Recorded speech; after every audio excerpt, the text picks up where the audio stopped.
입스위치전에서 정말 물론 브레넌 존슨의 침투가 좋긴 했습니다만 네. 발만 갖다 대면 서영욱도 넣을 수 있는 그렇죠. 그런 정도의 크로스를 이렇게 좀 올려주면서 정말 경탄을 자아냈던 손흥민 선수인데요.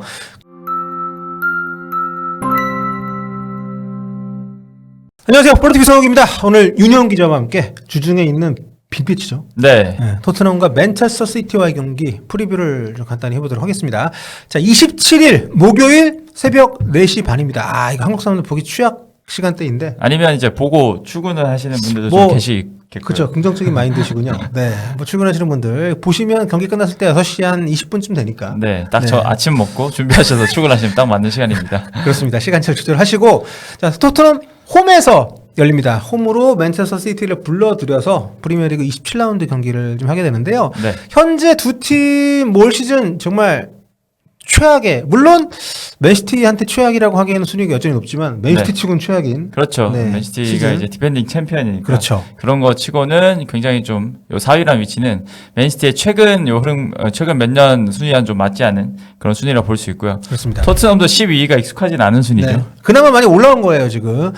지금 26경기에서 10승밖에 못했습니다. 그리고 무려 13패를 하면서 네. 상당히 저조한 순위권에 있는데, 아무튼 두 팀에게는 이번 경기가 뭔가 좋지 않은 시즌에서 그래도 조금 팬들을 반짝 기쁘게 할 수 있는 그렇죠. 그런 경기가 될 수 네. 있지 않나. 자, 먼저 홈팀 토트넘 최근 5경기 성적을 좀 보면은 3승 2패인데요. 리그만 따지면 굉장히 좋습니다. 네, 그렇습니다. 리그에서는 3연승. 네. 나머지 2패는 다 리그컵과 그리고 FA컵에서 기록한 패배인데요.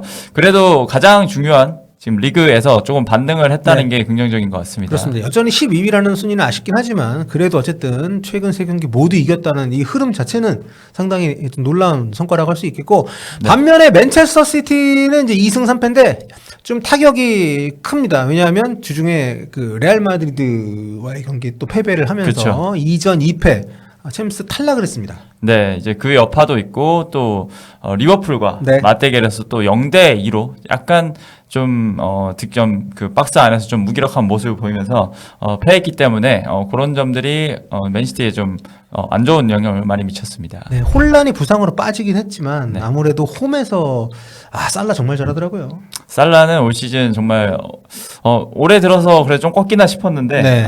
그런 거 없이 계속 잘하고 있습니다. 역대급 시즌 1골 1도움 기록하면서 이제 리버풀의 2대0 완승 기록을 이끌었고요. 네. 아무튼 이런 중요한 경기에서 패배를 또 했기 때문에 약간 좀 올라오나 싶던 맨시티 역시 분위기가 썩 좋다고 할 수는 없는 상황이어서 최근 흐름만 놓고 보면 뭐 토트넘에서 좋다 이렇게 할 수 있는 그런 상황이고요. 네. 기록을 보니까 올 시즌 맞대결을 두 팀이 2번 했는데 네. 여기서도 토트넘이 좋긴 합니다. 그렇습니다. 일단 리그컵에서 한번 또 리그에서 한번 이렇게 맞붙었는데 10월 30일 열린 리그컵에서는 토트넘이 2대1로 승리를 했었죠. 이어서 11월 23일에도 경기가 있었는데 이때는 4대0 대승을 거둡니다. 요 경기 이후로 토트넘이 오히려 좀 상승세를 못 탔던 기억이 좀 있긴 한데 그쵸. 그래도 맨시티 상대로 4대0이란 좀 기록적인 대승을 기록한 건 굉장히 기분 좋은 일이었죠. 토트넘에. 네, 그렇습니다. 토트넘 입장에서는 올 시즌에 맨유, 맨시티 이 두 팀하고 5번을 좀 만났잖아요. 많이 만났네요, 네, 진짜. 근데 이제 한번 지지 않고 상당히 맨체스터 팀들 상대로는 포스텍 감독이 좀 역대급 성과를 내고 있는 그런 시즌이긴 합니다. 그렇습니다. 하지만 여전히 좀 매 경기가 좀 아슬아슬한 팀이고 네. 무엇보다 전체적으로 팀이 많이 깔아앉은 상황이고 또 경기 일정이 많았기 때문에 손흥민 선수 역시 굉장히 힘든 시기를 좀 올 시즌에 보내왔고, 뭐 손흥민이 주장이라서 팀이 좀 부진하다 이런 얘기까지 듣고 있었던 상황인데, 그렇죠. 첫 번째 관전 포인트입니다. 네. 손흥민 선수의 부활. 네. 지난 입스위치전 때 정말 맹활약을 하면서 그렇죠. 특히 전반전에 그 왼쪽 측면에서 돌파는 정말 월클 윙이 돌아왔다를 보여주는 모습이었는데, 네. 현지 언론들도 이제 부활 거론을 했거든요. 그렇습니다. 일단은 최근 네. 3경기 봤을 때도 3도움을 기록을 했었죠. 브렌트퍼드전에서 1도움을 기록을 네. 했었고, 이제 그런 공격 포인트가 조금씩 많아지고 있다는 점, 그리고 경기장 내에서 손흥민 선수가 잘했던 그런 플레이들, 전성기 시절, 그런 플레이들이 좀 살아나고 있다는 점에서 현지에서도 이제 손흥민이 조금 궤도에 오르는 것이 아니냐라는 평가가 있습니다. 네, 참 그러고 보면 현지 언론들도 일희일비해요. 거의 손바닥 뒤집듯이 네, 여론을 그렇죠. 바꾸죠. 뭐 축구 선진국이라고 하지만 네. 뭐 별반 다를 바가 없습니다. 자, 어쨌든 올 시즌에 공격 포인트를 리그에서 이제 6골 9도움입니다. 골은 뭐 팀에서 최고로 많이 넣고 있지 않지만 네. 일단 골에 직접적인 관여하는 횟수는 가장 많습니다. 네, 일단은 공격 포인트 15개로 토트넘 내에서도 가장 많은 공격 포인트. 뭐 지난 시즌에도 가장 많이 기록했었고. 그렇죠. 네, 올 시즌 역시 손흥민 선수가 토트넘 공격에서는 역시 핵심적인 역할을 하고 있다라고 볼 수 있을 것 같고요. 그리고 일단은 1도움만 더 추가를 하면 네. 본인의 그 단일 시즌 도움 타이 기록까지 네. 갱신을 하게 됩니다. 그렇습니다. 역대 손흥민 선수가 사실 도움보다 대부분 골을 많이 이제 기록을 했던 그렇죠. 선수인데 올 시즌에는 사실 팀이 뭐 손흥민한테 패스를 넣어줄 수 있는 선수도 없고 전체적으로 많이 밀리는 경기가 많다 보니까 네. 좀 그런 부분에서 변화를 준 건 사실인데 아무튼 입스위치전에서 정말 물론 브레너 존슨의 침투가 좋긴 했습니다만 네, 발만 갖다 대면 서영욱도 넣을 수 있는 그렇죠. 그런 정도의 크로스를 이렇게 네. 좀 올려주면서 정말 경탄을 자아냈던 손흥민 선수인데요. 그래서 이번 맨시티전도 뭐 도움을 기록할 수 있지 않을까라는 기대감을 좀 갖게 하는데 말씀하신 것처럼 1도움 추가하면 도움 최다 기록 타이고 만약에 또 저 입스위치전처럼 2도움을 하면 네. 개인 커리어 통산 한 시즌 최다 도움이 그렇죠. 되는 거죠. 네, 아직 이제 경기 많이 남았는데. 네, 이제 리그에서는 10개가 이제 최대인데 네. 이제 2도움을 추가를 하면 11개가 되는 거죠. 그리고 그렇습니다. 아직 경기가 많이 남았기 때문에 충분히 저는 2도움을 앞으로도 깰 수 있지 않을까 생각을 합니다. 손흥민 선수 뭐 맨시티 하면 떠오르는 대표적인 토트넘 선수죠. 그렇죠. 네, 뭐 모우라 리그에서도 같은 경우는 아약스를 얘기할 때 떠오르는 선수고. 네. 또 챔피언스 리그에서도 맨시티 상대로 굉장히 잘했던 또 그런 기억들이 그쵸, 있고요. 그쵸. 예. 일단 손흥민 선수가 트랜스퍼 마켓 기준으로 모든 대회 맨시티 상대로 20경기를 뛰었습니다. 네. 여기서 승률만 보면 10승 2무 8패 야, 기록을 했고요. 특히 이제 펩시티 상대로 이런 성적 가지고 있는 팀이라 선수가 굉장히 드문데. 그래서 펩 가르디올라 네. 감독이 지난 시즌에 그 역대급 리액션을 하기도 했었죠. 1대1 장면에서. 그 정도면 꿈에 몇 번 나오지 않았을까요, 손흥민이? 예. 그리고 코리안 가이드 황인범한테도 골 먹었고. 그렇죠. 황희찬한테도 골 먹었고. 예. 한국 사람들이 팬 만나면 강합니다. 그쵸. 그래서 득점, 뭐 공격 포인트 기록을 보면 8골 5도움을 지금까지 기록을 했습니다. 네. 올 시즌 첫 맞대결에서도 1도움을 기록을 했었고요. 그렇죠. 지난 시즌에는 이제 한 번도 못 이긴 그런 모처럼 만에 그런 시즌 첫 시즌 아닌가? 거의 손흥민이 뛰고도 2경기를 다 못 이긴 게 거의 네. 한 5년 만이었네요. 아무튼 그때도 원정 가서 1골 1도움을 기록했던 그렇죠. 네, 손흥민 선수. 기록을 좀 보면 원정에서도 상당히 강했지만 홈에서도 좀 골고루 공격 포인트를 기록을 했던 손흥민 선수인데 네. 아무튼 그렇기 때문에 손흥민 선수의 컨디션이 과르돌라에게도 굉장히 중요하다. 그렇죠. 근데 지금 이제 올라오고 있는 시점이다. 네. 다들 그렇게 보고 있습니다. 그렇습니다. 그리고 관전 포인트 두 번째! 이거 굉장히 중요합니다. 리버풀전 부상으로 관중석에 있었던 네. 홀란이 과연 복귀를 할 것이냐 말 것이냐. 이거 정말 중요하죠. 그렇습니다. 일단 두 팀 모두 네. 부상자로 인한 결정자들이 좀 있는데 그렇습니다. 맨시티 같은 경우에는 홀란 무릎 부상으로 네. 지금 좀 애매한 상황이고 마누엘 아칸지, 스톤스는 허벅지 부상, 로드리는 무릎 부상, 오스카 밥은 종아리 부상입니다.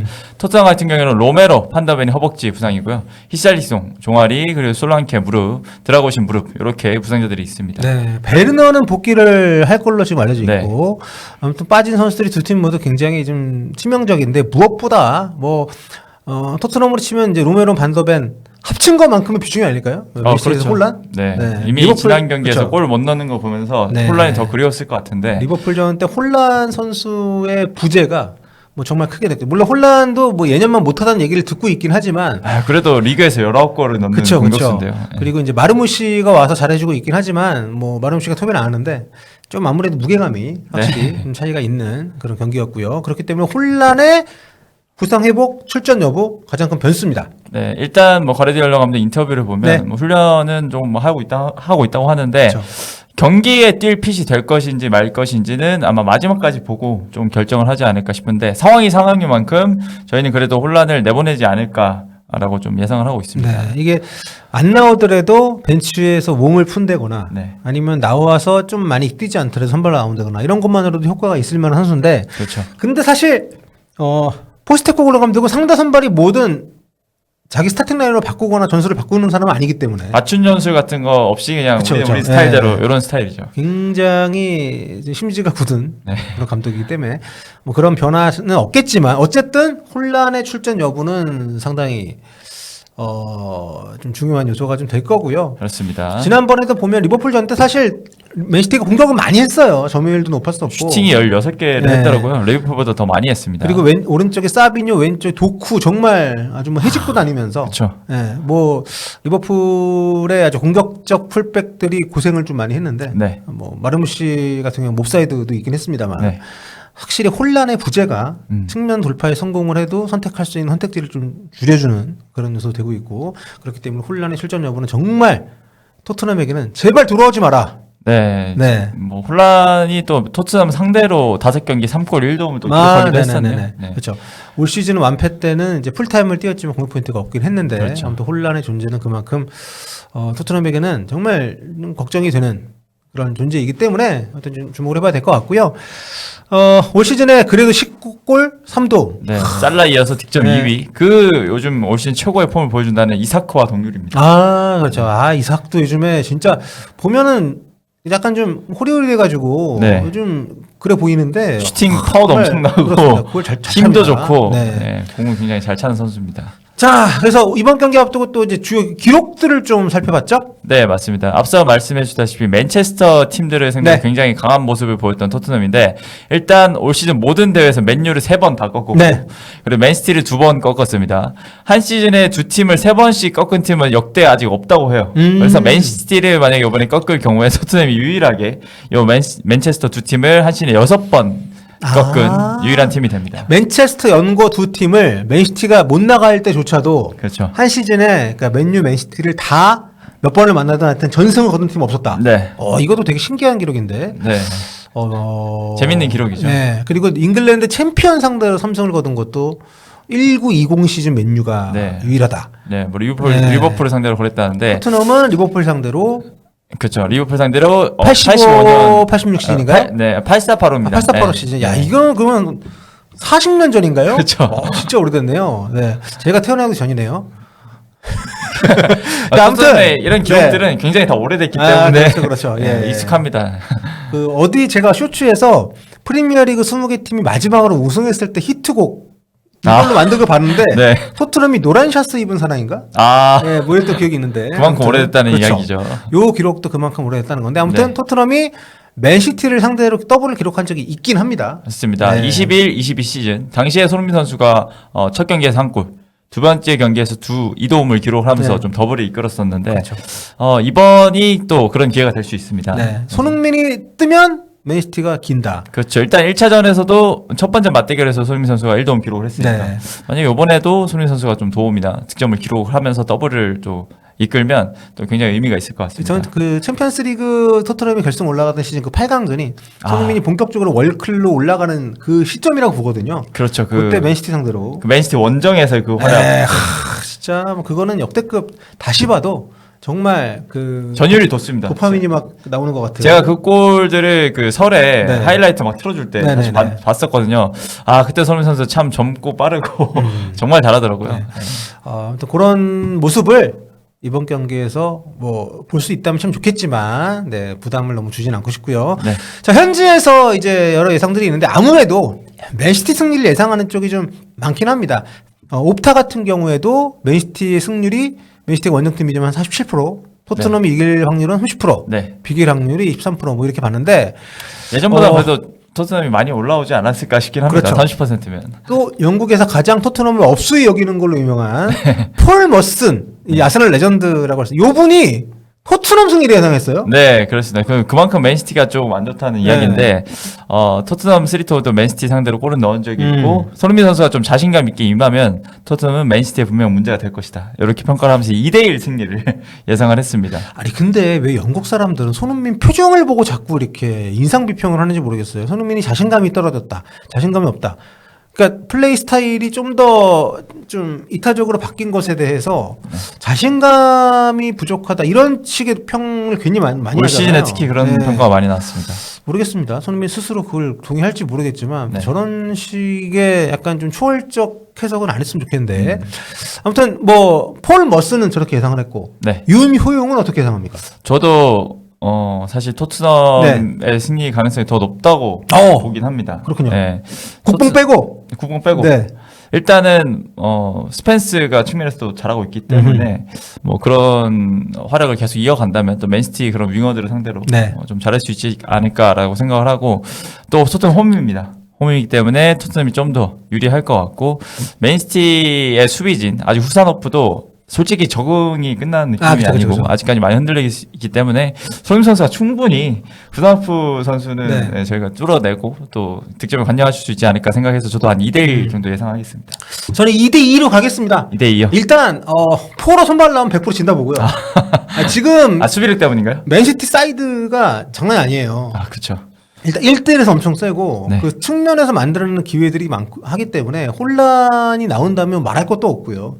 그래서 저는 좀 더 수비적으로 포백을 짠다면 네. 가능성이 있지 않을까 생각을 하지만 이 포로 나오면 그 뒷공간은 사비뉴한테 네. 사비뉴란다. 저기 누구냐 왼쪽에 도쿠한테 네. 도쿠한테 엄청 정말 개 털릴 거라고 보고요. 도쿠가 진짜 드리블 하나는 최고죠. 네, 얘가 좀 마무리 패스가 조금 아쉬워서 그렇지 거의 뭐 가지고 놀 수 있기 때문에 그래서 차마 또 손흥민 선수 2골 넣고 네. 진다라고 하고 싶지는 않고 이제 비기는 걸로. 두 팀의 경기에서 항상 골이 좀 많이 나오다 네, 보니까 그렇죠. 저희도 다 2골 이상씩 나올 거라고 예상을 했네요. 그렇습니다. 자 이렇게 예상이 저희가 맞는지 한번 경기 보시면서 지켜보시면 좋을 것 같고요. 네. 오늘 프리뷰는 여기서 네. 마무리하겠습니다. 누가 맞을지 한번 댓글로 남겨주세요. 감사합니다.